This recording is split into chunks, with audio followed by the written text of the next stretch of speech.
You ask Tiger to solve. This deals with linear equations with one unknown.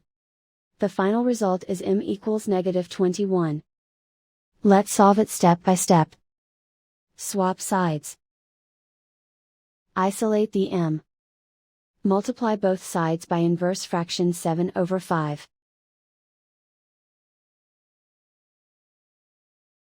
Group like terms. Multiply the coefficients. Simplify the fraction.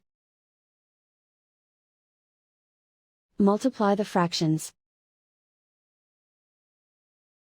Simplify the arithmetic. And so the final result is m equals -21.